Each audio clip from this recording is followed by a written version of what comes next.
Centre d'information de gestion des migrations. Allez, Tchakada, ministre malien de l'extérieur et de coopération africain Uluka Yamaria Konana. Bi uye sigike sigimimbi ka fenfo femiye migration ko hakilna usigi senka anga je anga ministre ka secrétaire général lame. Madame Tangara Nemagindo, le secrétaire général ministère Mimbe Malide Minou Sigilin de Koka, Aninka Farafina Kalakado Nyongona, ni au ministre ka secrétaire général ni au Barabulo Nyemae. So Madaina ambi en Barakono, ni Nanzarakana avec fort webinaire scientifique, Tamakunka, webinaire ye Baraye, Baramimbe Moko Faranyonka, nga Faranyonka imbete ke Yorokelena, Ansuilendo, Ambalima Minumbe, ni Ambe Barakelena, Dobe Tchad, Dobe Maroc, Dobe Sénégal, Dobe Yoro, la Hal Dobe Mala, Utesali Mono, mais Ambebe Nyon fait Bololo Sraka. Donc, Ambeka Tama, Kololo de Fo, Anika Tama Basigi, Anga Jamana Kono, Bi Sijem Noé, Anga Barabolo Doye, oui, organisé en anendo au bar. Anga laini mi tama ambaye ka foko malidum be tama kachaya. Ani amese ka foko malidum be jien jamana bela, be jien yorobe. Ani geleya buka, geleya folo mimbe ankan folo, ante anga malidum dado. Ante anga malidum dado. It sega mogo na ka mogo deme niti udado. Donc si j'aime ka bara emi, oye jate bara Malden joli be tchekana ngeleya fe malden joli de be koka malden joli de mago be demena ani malden joli de be koka nu be sekana anga faso in deme donc barabe ode kunka donc bolodi nyongoma barade do mugo kele hakili kele mugo fla hakili fla ode ye mugo fla hakili chama ameseka fo ode ya to sogomanda ina amanda an kelen ka barama anga ministère de manka barama anga universitaire ulu be linina ka u hakilu fara antaka an bara nyongo minum be Maroc ulu fana be linina ku hakili fara antaka minum be Tchad minum be Dakar an beka an hakili fara nyongo kan walisa tamako geleya anga kuma okan tamako geleya anga furanyeni ola tamako geleya soro be se ka ke ala cogo mina maldenw minnu bi kokan u ka se ka nafasi u fasoma ni o mi ye Mali ye Mali mago be a den bɛɛ kelen-kelenna na surtout minnu sigilen do kokan baara in bɛ o de. Ministre so min ka baara ɲɛcilen bɛ an ka laada ko ma an t'a fɔ a ma ko ministre de la culture et l'artisanat u kɔni ye sigi min kɔnɔna na u ye ministre saba wele ka fara u yɛrɛ kan ministre de la santé et du développement social ministre de l'environnement fo ka taa fara ministre des transports n'o y'an ka bolikɛfɛnw olu ka ministre u kɔni ye nin ministre ninnu bɛ wele ka na sigi an ka laada tigiw an'an ka ɲɛmaw olu ɲɛma n'o ye laada ko fɛn b'a kɔlɔsi minnu bɛ dɔnkili da minnu bɛ photo ta minnu bɛ photo dilan minnu bɛ artisanat kɛ minnu bɛ fɛn kɛ a mana kɛ fɛn ni fɛn dɔ fɛn min bɛ kɛ komi n'a fɔ n ka ari ye o ma bɛɛ kun bɛ kɛnɛ kan bi an ka jɛ an ka ministre an bɛ hukumu min kɔnɔ nisɔndiya don mais nisɔndiyaba tɛ parce que samiya jara nka a jara fo ka a tiɲɛ dɔɔni fɛnɛ n'an bɛ se k'a fɔ ten tɔ parce que n'an bɛ dugawu kɛ samiya daminɛ la an b'a ɲini ala ka san nɔgɔya nka an b'a fara ka fɛnɛ san min tɛ tiɲɛni kɛ nka hakilila nin ta in a bɛ ka tiɲɛni kɛ donc bi lajɛ b'o hukumu de kɔnɔ k'a fɔ ko min bɛ sen na bɛɛ ɲɛ b'a la tiɲɛni minnu kɛra ɲinɛ sanw fɛ n bɛ se ka rappeler ministère de la sécurité de la protection tient son ale tun b'a rappeler mais j'ai les chiffres mɔgɔ minnu inondation hakɛ min kɛra 254 cas d'inondation jusqu'à présent. Service de secours est nous comptabilisé, service de sapeurs-pompiers. Malheureusement, c'est un fait, tora la o ye mɔgɔ 56 ye wolonwula excusez-moi mɔgɔ 57 57 pertes en vies humaines tiɲɛ la mɔgɔ minnu kun o ye mɔgɔ 100 ani mɔgɔ 26 126 034 personnes sinistrées wa mɔgɔ minnu banana jogina o ye mɔgɔ 100 ani mɔgɔ 12 112 blessés an bɛ dugawu de kɛ fɔlɔ yan'an ka don kuma la minnu tanya la ka dugawu kɛ wɛrɛ ye k'a fɔ ko ala ka hinɛw la ala k'u daraw suma ala ka yafa k'u ma minnu banana ala ka nɔgɔya k'u ye ala k'u segin u yɛrɛ ma minnu fɛnɛ ka tiɲɛni donna minnu kun k'a fɔ ko jamana hakili b'u la k'an ka solidarité exprimer u yɔrɔ ye k'a fɔ ko jamana ɲɛmɔgɔw k'a daminɛ jamana kuntigi yɛrɛ la fɔlɔ Colonel Assimi Goïta a yɛrɛ nin k'a kungo ye mais a yɛrɛ kungo tɛ k'a kɛ jamana kungo ye o de hukumu kɔnɔ a ye visite boloda an ka centre la a fɔ o ma ko SECOGEC Centre de coordination et de gestion des crises o ye cakɛda minnu ni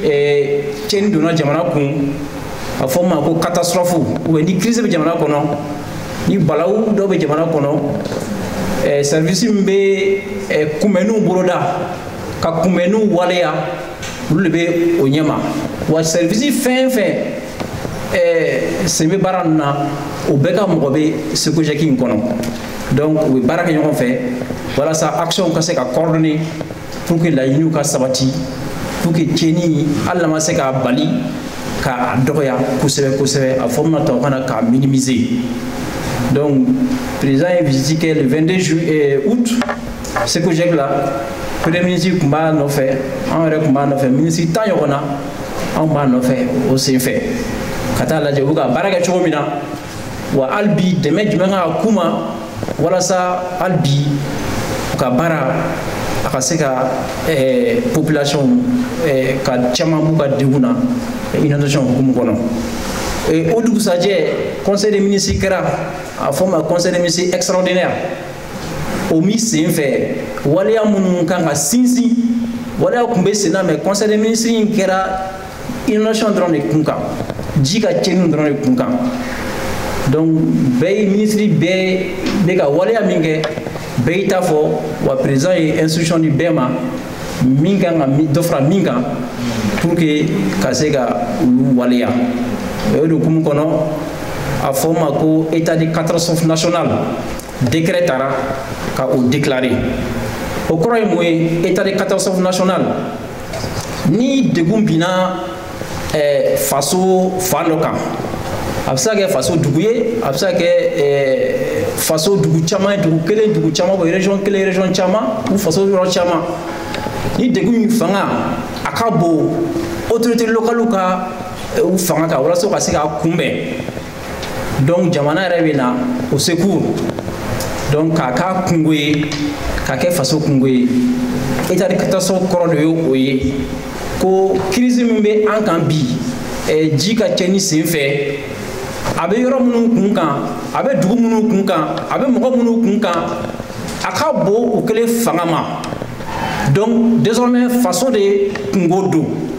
faso dɔ kan ka wuli k'u kumabɔ k'u dɛmɛ ni action fɛn fɛn bɛ se ka kɛ min ka niveau la bɛɛ k'o kɛ walasa an ka ɲɔgɔn dɛmɛ ka se ka mɔgɔ minnu kasara minnu binni minnu kan ka se ka o kumabɔ ou bien ka se ka impact minimiser kosɛbɛ a kɔrɔ de ye o ye. donc wula in na min bɛ an lase ɲɔgɔn ma a fɔra cogoya min na an b'a fɔ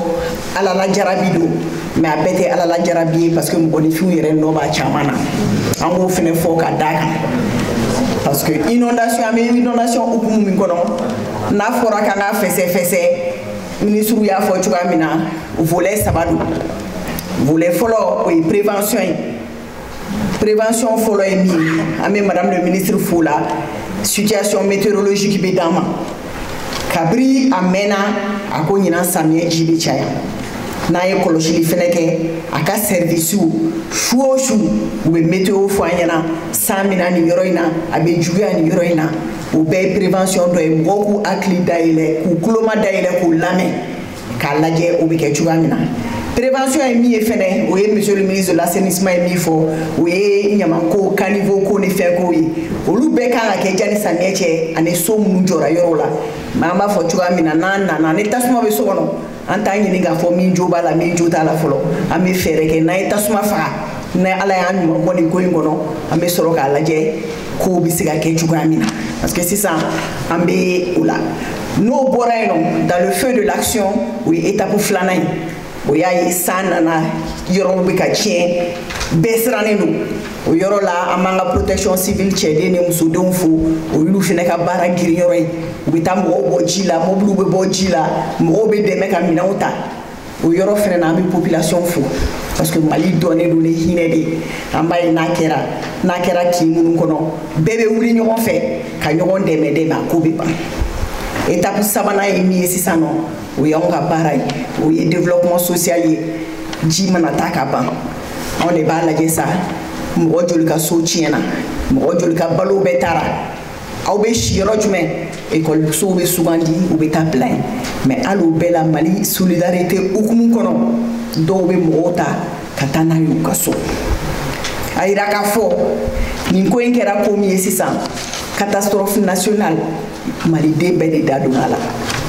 ambele kungodo catastrophe déclaré la conseil des ministres extraordinaire fait le 23 août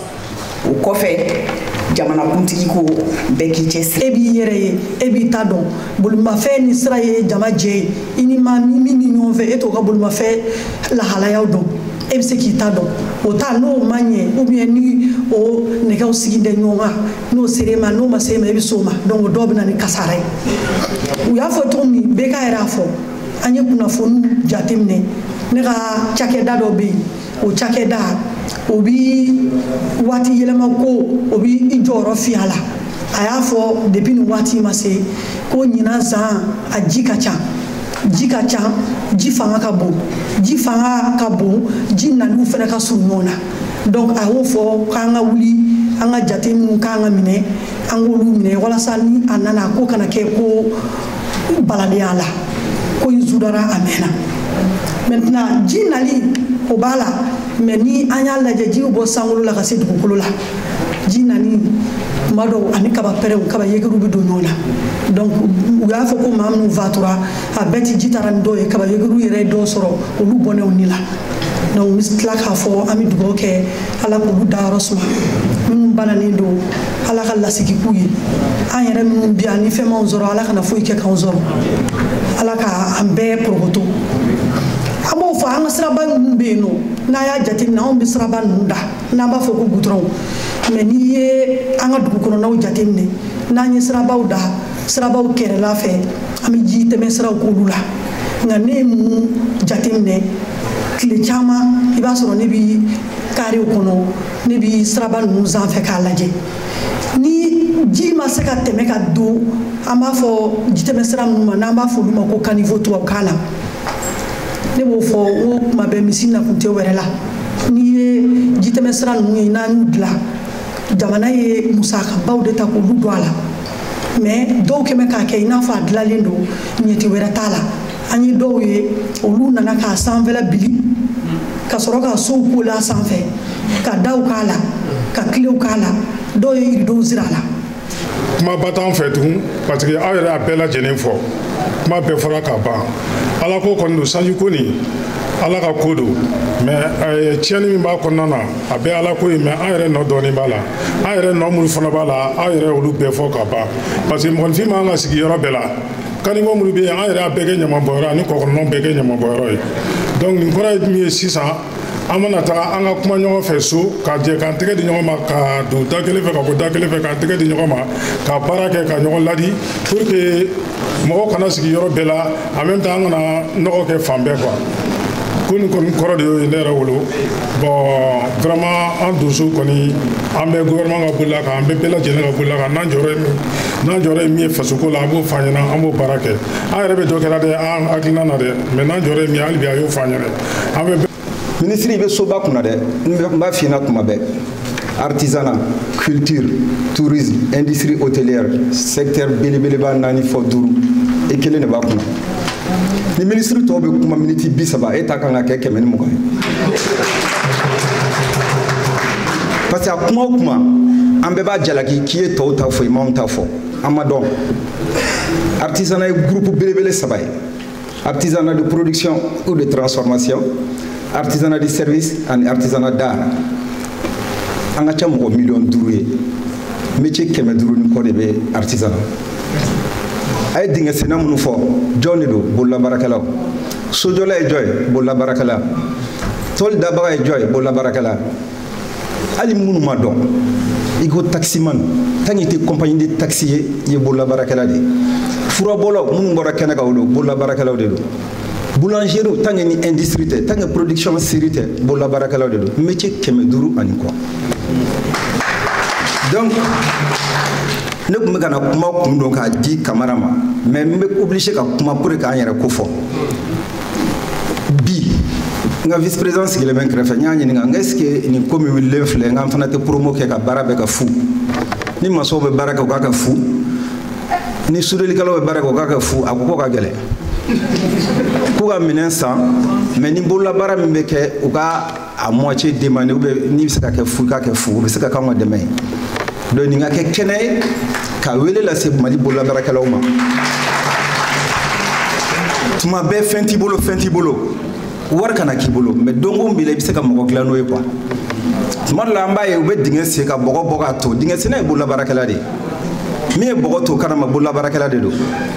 mais tuma dɔ la dingɛ senna bɛ bɔgɔ to kanama a b'a ka bɛ tile 2 tile 3 di sanni ji ka bɔ a la i b'a ye sanba bɛ na o b'a ko ka jigin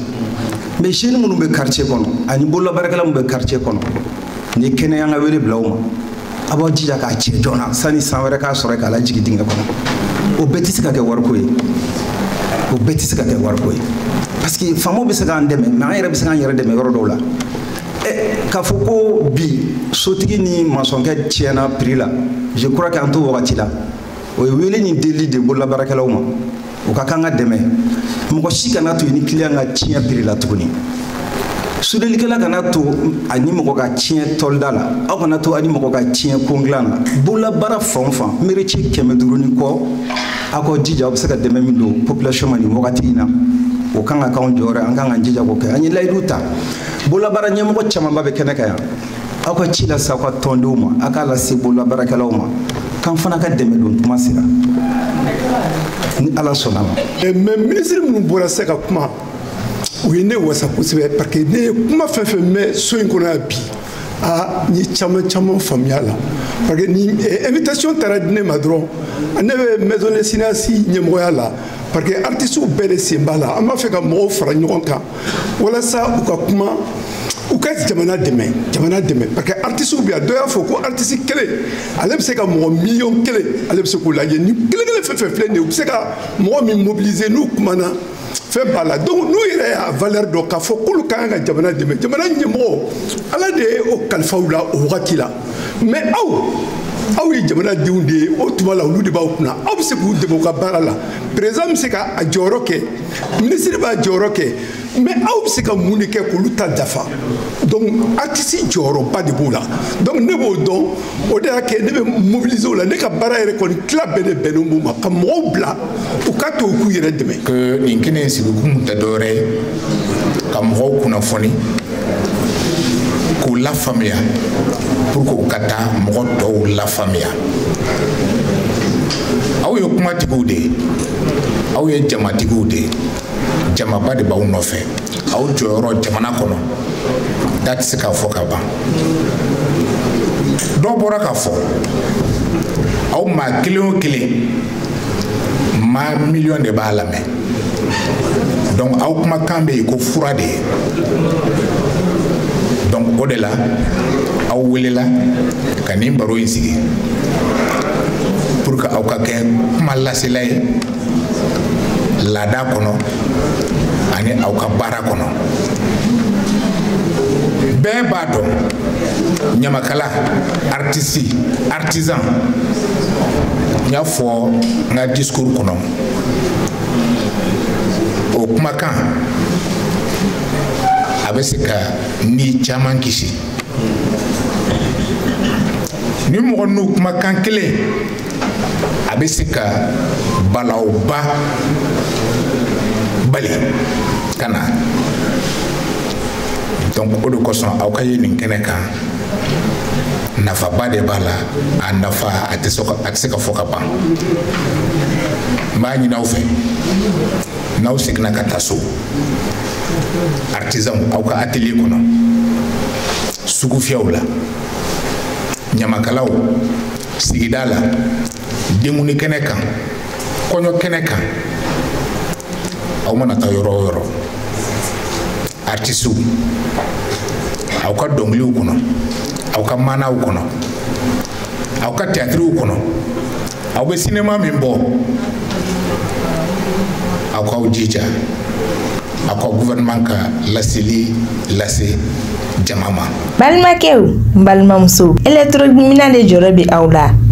o banna pewu walima sokɔnɔminɛnw misirikɔnɔminɛnw studio minɛnw salle de conférence minɛnw fo ka taa se